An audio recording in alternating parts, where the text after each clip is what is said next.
Welcome to Manifesting Through Motherhood. I'm your host, Lindsay Williams, a self-development mentor, entrepreneur and author, dedicated to helping busy mums like you manifest success, balance and create passive income on your terms. With years of experience in mindset, manifestation, fitness, parenting and business growth, I share simple yet powerful strategies to help you transform your life without the overwhelm. If you're ready to up-level your mindset, build a thriving business and create the life you truly deserve, you're in the right place. You can also find all my books on Amazon, packed with tools to help you manifest and grow.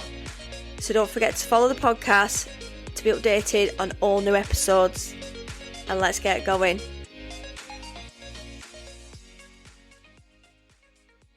Welcome back, guys, to the podcast today. It's your host, Lindsay.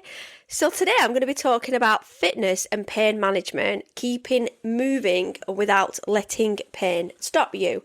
So I'm going to talk a little bit about my story. So I've recently lost 3 stone, and coming from like a fitness background, I am a qualified personal trainer. I've worked in pain management, cardiac rehab and stroke. That's what I'm qualified to do. That's what I used to do.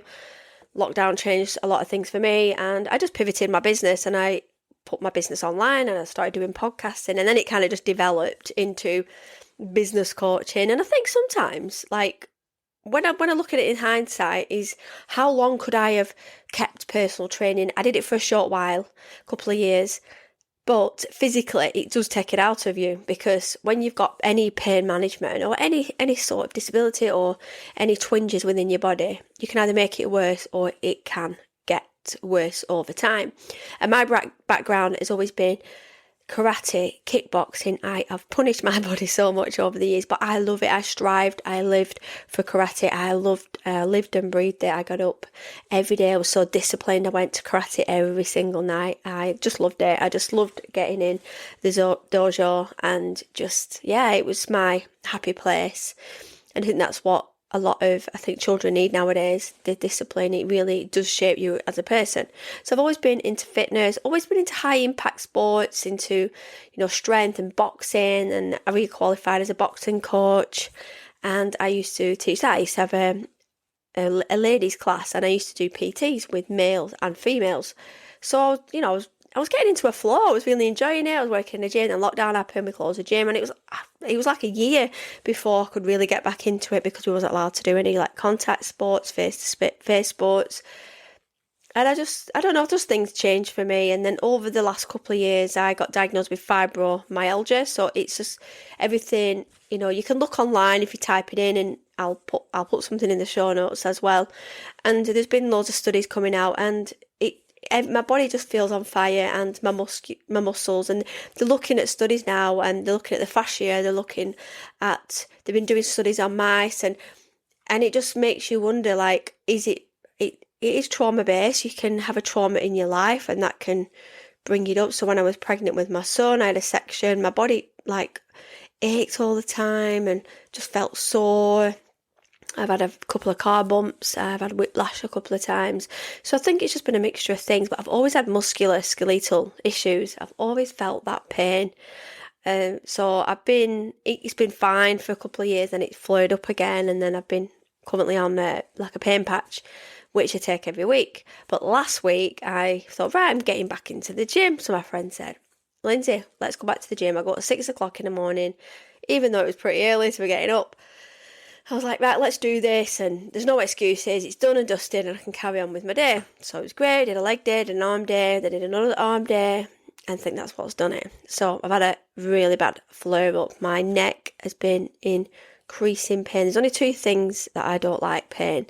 It's toothache. I don't know what's worse. Toothache, I'd probably say toothache, and neck pain. And it really I just couldn't. I was trying to function at work, and I just had to keep lying down, and I just felt awful. I felt like flu symptoms. I just felt really terrible, and I thought, I'm getting fit here. I'm doing everything I can right, and it's just, this could stop a lot of people. This can really harbour someone's like fitness journey, because if you are in chronic pain, and I know I probably shouldn't have gone back into it like I did, but I didn't really go full throttle. Like, I was ready to go back to a boxing class, but I didn't. And that isn't at the highest intensity that I've ever worked at. I mean, that was lower weights, but something triggered because the back of my neck, it like crunches a little bit. So definitely some chiropractor treatment, because if when I've lost the weight, I think my body's changing, realigning, and my posture's changing. You do when you lose adipose fat on your body or your visceral fat, everything changes. Your body can change, your spine can change because you're not holding that weight.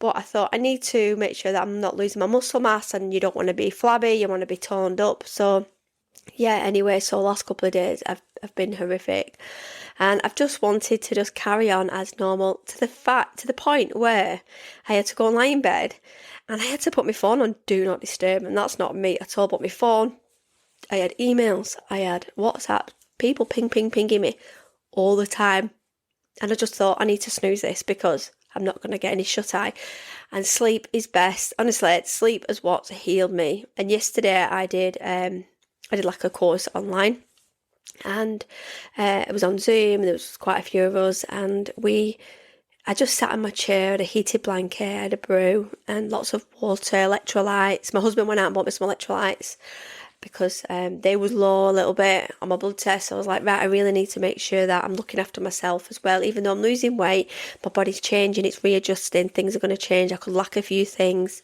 because you're just changing all the time. But I am a fighter, and I don't like things to just deter me. I like to keep going, but I've had to pull back on my fitness for a couple of days, and I was tempted to go this morning, but I've just been, the last 2 weeks, I think I have seen the signs. I think the signs for me have been a bit of fatigue, a bit of tiredness, and just feeling a bit blur, not having much appetite. I've just been feeling there's something been brewing, and I've been getting like this, feels like a bit like vertigo, but it's been like a ringing in my ears.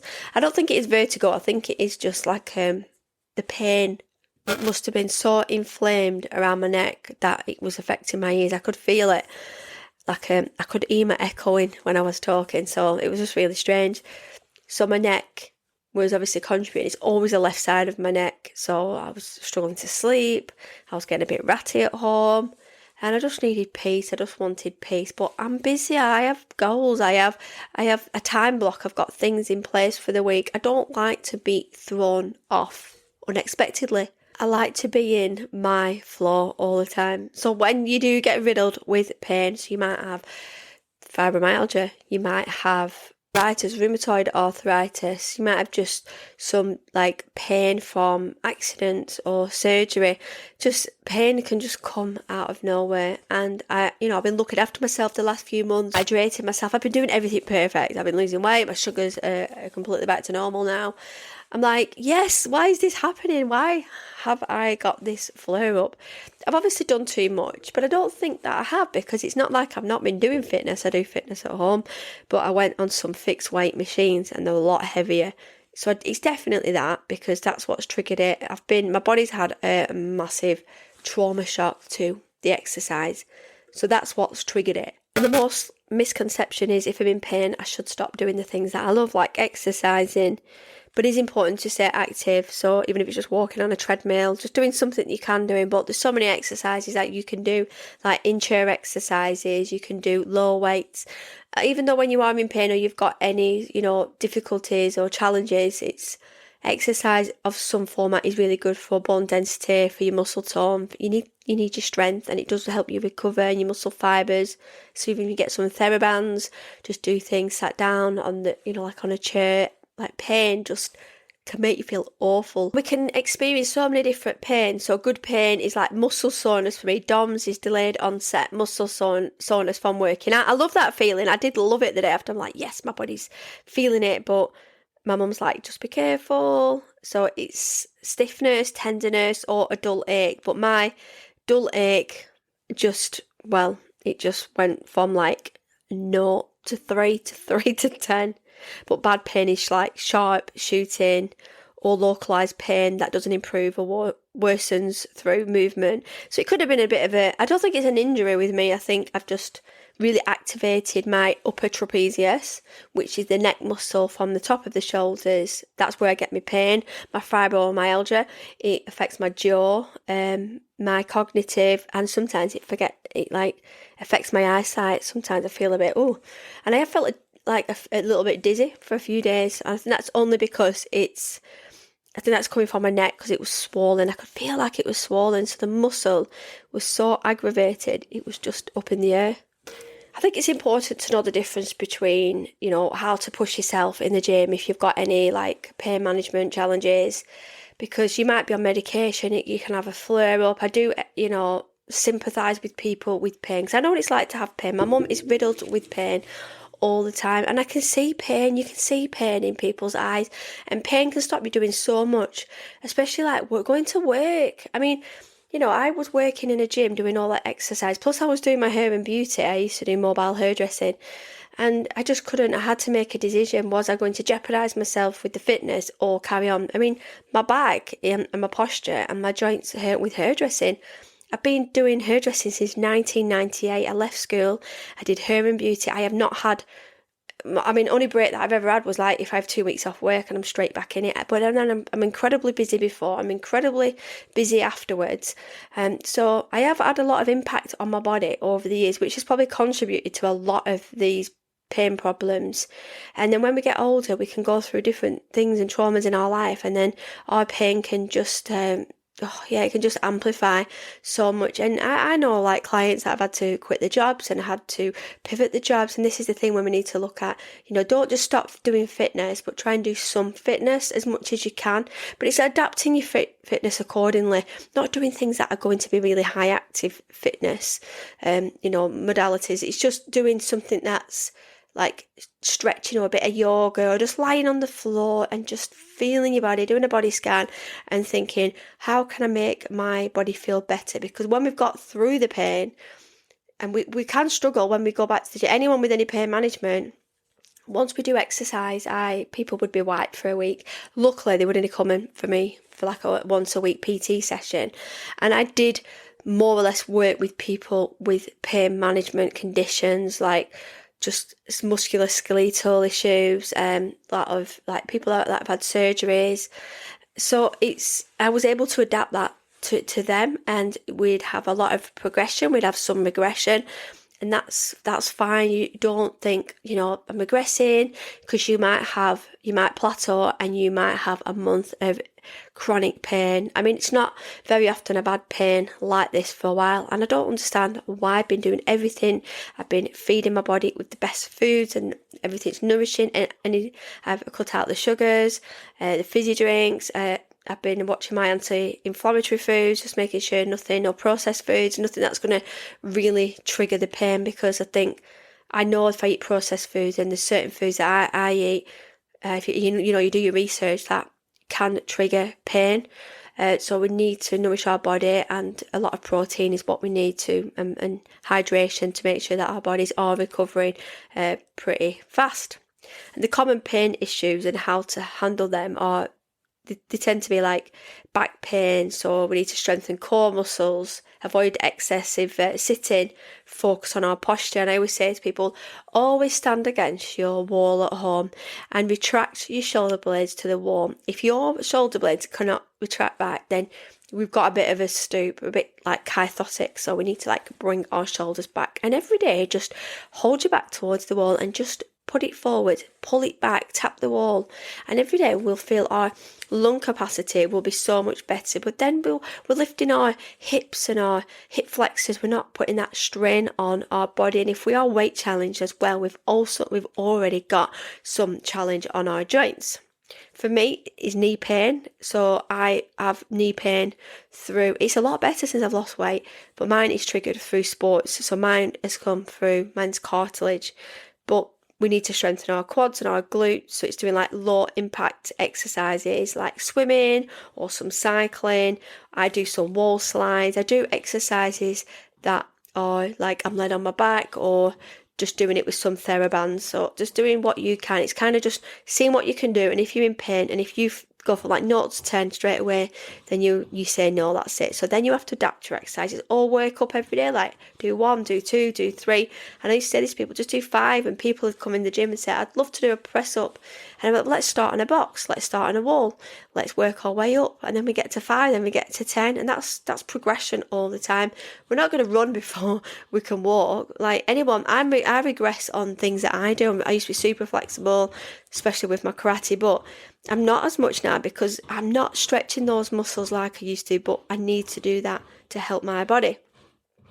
And if you've got chronic pain like arthritis, fibromyalgia, we need to do gentle movements like yoga, stretching, and walking can help manage symptoms long term. I think when we stop, and it's so easy to stop and lie in bed and just have our heated blanket on, our hot water bottles, but I do feel when we get the air in our lungs, we get that vitamins and on our skin, and we get out and it releases happy endorphins, which we need friendships, we need to go out, we need to meet people. If we go swimming, to do pain management classes. I always say to people, you don't have to go to a normal class. There's so many classes out there. And if you're lucky and your GP does exercise referral, like they do like these 12-week programs. So I would definitely ask your doctor, if you've never heard of this before, ask them, do you do a referral program here? They want to do this to combat pain management and obesity and get you fit and stop smoking. These are what the doctors do offer now. So I'm hoping that a lot of surgeries do this. It's like an exercise prescription. They would allocate you somewhere and then you would have to pay for the rest, unless there's a service where you could get it free. Let's look at some essential exercises for pain management. So stretching and mobility helps loosen tight muscles and prevent stiffness. So you might want to do, I would do this 3 to 4, even 4 or 5 times a week. Lie in your bed, do some stretches, get your TheraBands, just mobilise your joints, your synovial joints, which are your major muscle joints. Your synovial fluid is a thick, slippery fluid found in your joints. It acts like a lubricant to reduce the friction between bones, keeping movement smooth and pain-free. If you don't have this, like my mum, her knees are bone on bone. They're like quacking ducks, her knees, and you can feel them. Even mine sometimes can make like really squeaky sounds. So we need to make sure that we're exercising to keep that fluid going. And why this fluid is important, because it prevents bones from grinding against each other, reduces pain and stiffness, it helps with smooth movement, nourishes cartilage, provides oxygen and nutrients to keep our joints healthy, and acts as a shock absorber, so it cushions the joints during movement. So my right knee, that's my shock absorber. I had a knee injection and I could feel the cushion straight away. They like put it back into my knee, and it doesn't work for everybody, because my mum's had some she's had some treatment done and it's not worked, and she was screaming in pain, and they took some blood out and some plasma and they put the plasma back in and it did nothing, because they left it for like 6 months in between treatment. It didn't work, so she was back to square one again. And how do we keep synovial fluid healthy and flowing is by staying active, regular movement like walking, stretching or yoga. It just keeps that fluid circulating. Plenty of water, hydration helps maintain the fluid's consistency. Eat joint-friendly foods. Omega-3s found in fish, nuts and seeds helps reduce inflammation. So you might want to look at incorporating those into your diet. And then it strengthens your muscles. So strong muscles support the joints and helps to distribute the pressure like evenly around the joints. So if you're experiencing joint pain or stiffness, it could be a sign that your synovial fluid isn't doing its job properly. So keep your body moving. It is one of the best ways to maintain healthy joints. But as we do get older, we tend to see that these things always lets us down. And when you're in chronic pain, or you've got that chronic pain disorder, you might have fatigue disorder, it's so hard to keep us moving all the time. You might have mobility issues, so you might not be able to use them joints like you used to. So like people always say, it's all good and well when people say, well, like when the doctors say, well, you've got to stay active to lose weight, you've got to do this to maintain this. I know that people struggle. I know that people are in pain. So it's easier said than done. But when you find the right PT or the right person that you can talk to and work with, then you feel a little bit more confident going exercising. That's what I do with people. I talk people through, even though I'm not physically doing it like on Zoom anymore, like I used to do in gyms. I used to go to people's houses, then I went on Zoom. I work on Zoom now, just verbally talking through like getting a little bit of a plan together. What can you do? What health conditions have you got? What do you think?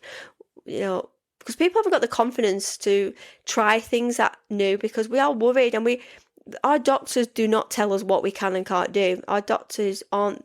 It's for our physios, it's our therapists our chiropractors that will take us to the next level, but it's not always affordable. There's a massive waiting list on the NHS, so unless you're going to afford to pay somebody that's going to give you the confidence and the surety that you need, what I offer is I do a consultation, I do like a health call, and we look at everything. This is where I bring everything into it, like the manifesting, the life coaching, the fitness, everything. And everything leads to something, because what happens is people might want to start a business, but what's holding you back from starting that business? Well, let's look at the fundamentals. Let's take it right back to the beginning.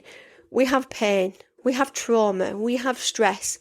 I can't get to this job. I can't do my goals because I'm in chronic pain. So I take you from A to B, or can work you back from B to A. I can take you back and go through the channels and look at everything.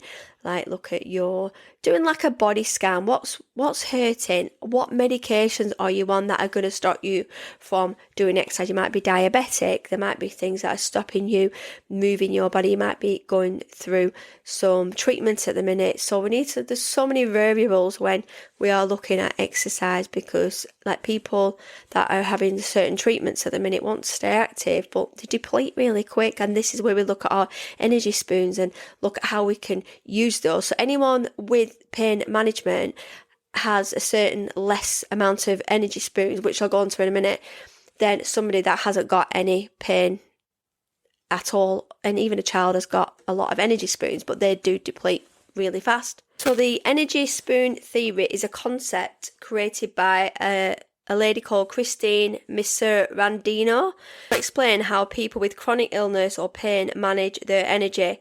So think of your daily energy as a set number of spoons. Every activity, getting out of bed, making breakfast, exercises, uses up a spoon. So once you run out, you're exhausted and have no energy left.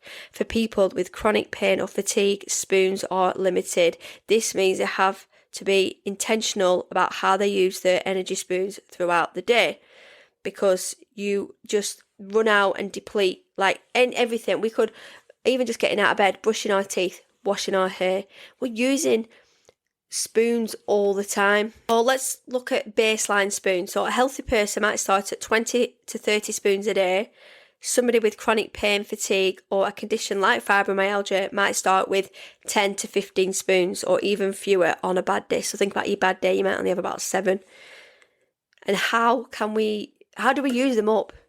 So getting out of bed's 1, showering, getting dressed 2 to 3, cooking a meal 3 to 4, exercising 5+ spoons, working or childcare 6+ spoons, dealing with stress or emotions, then extra spoons. So if you run out of spoons too early, you might feel completely drained, needing to rest or recover. So you get to the end of the day at like 3 o'clock and we're hungry, we're depleted. We've actually probably done so much, because what we try and do as parents or grandparents is pack everything in a day, and we are depleted, and then we're in sleep deficit for the next day because we're absolutely shattered at night. We're not sleeping. We're so exhausted. Our pain can then trigger because we are then going into tomorrow's spoons, which we don't really have to play about with, but then we're kind of pinching spoons from the week ahead. It's like having sins. We pinch them and we always save them for the weekend. But it doesn't work with exercise. It doesn't work with our energy. Our energy will just deplete. You might have a really good day, wake up feeling absolutely on top of the world. By the end of the day, it's just crazy. So yesterday, I woke up and by 1 o'clock I was still in chronic pain. By 1:30, something just stopped and I felt like I regained some of my energy spoons, and that's because I refilled them and I rested my back. And rest and sleep is your biggest recharge. Nutrition and hydration, eating well helps your energy last longer. Gentle movement can actually give you spoons instead of taking them away. Self-care and stress management, meditation, breathing exercises, or even quiet time can help. I always say try 15 minutes of pocket of a day just to, when you're feeling overwhelmed, like you want to cry, you've just had enough and you just want to breathe it in and just take it in. So the key is learning to pace yourself so you don't run out of your spoons too soon. Because some days you might wake up with fewer spoons than usual, and that's fine. You just need to adjust your day and your activities accordingly. And you can get a spoon tracker. I'll see if there is any that I can have. I'll see if there's any I can make, and I'll pop it in the show notes. I think I did it on season 2. I talked about energy spoons, and I forget about my energy spoons quite a lot, but then I do think actually, so you could go and get 10 spoons or 10 straws out of your drawer and just line them up. And if you're at home, just every time you do something, just be mindful. It might be a really good activity, this, if you are working on your business or at home, or you might be looking after grandchildren, you might be working still. If you're doing like hybrid working, so you're doing it at home and you're going out. I mean, I think the great thing about, employers now are looking at helping you work from home if you have got any like struggles and disabilities, because it's just easier, I think, sometimes than having to go out, and it can take a lot of your energy up, and it makes it more accessible for people, because that's what we want long term. We want there should be equality in the world. We should be able to adapt our workplace and our environment and our surroundings.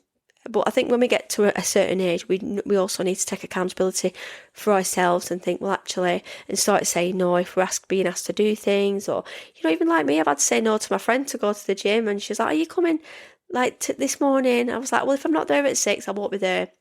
And I was going to get up, and then I thought, my husband said, you're still not 100%. And I thought, I could have. I know I would have probably had about 12 spoons for today. And I thought, if I go to the gym, I'm probably going to lose quite half of those. And I wanted to wash my hair today. I had some things to do. I did a little coffee morning at school this morning. I had to go out this afternoon. And I'm having a few days off now, and then I'm going to go to Devon. I'm going to recharge my energy spoons, and I'm going to feel better. And that's it. I don't want to see fibromyalgia for quite a while. But now I've got over the hurdle of pushing my body and flaring my body up, I think I'm going to be able to be more mindful now going back, so I'll make a new plan. I probably won't get to the gym till probably Thursday, Friday next week, so I'm going to be away. But it's still going to give me the time to recoup and let everything die down, because sometimes we think we're okay with our pain, and then we go out, think we're clever, we do something, that's it. So I think we need to just be relaxed and not we can be quite ambitious on what we want to do. And I get so tired if I have to go out at night. I dread it. I think, can we get, as long as I'm home for 10 o'clock, I used to live for nights out. At least I live for partying and drinking and all that. I physically can't do it. Alcohol makes my fibro bad. I think it relaxes my muscles. It does something to my brain. It does something to my immune system. It just makes me feel crummy. So that's not really a big thing that I do anymore. And I like to relax at night, and I don't know what it is lately. I've been relaxing a lot on the evening. My husband can't believe it, but I'm trying my best. So, and obviously I've talked about in the podcast, I'm still going through grief, and that takes a lot of turmoil, and that takes a lot of my brain space, but I'm trying to make sure that's not, which I'm quite surprised it's not triggered that, but it's only been the exercise that's done it, which is going to be helpful for me.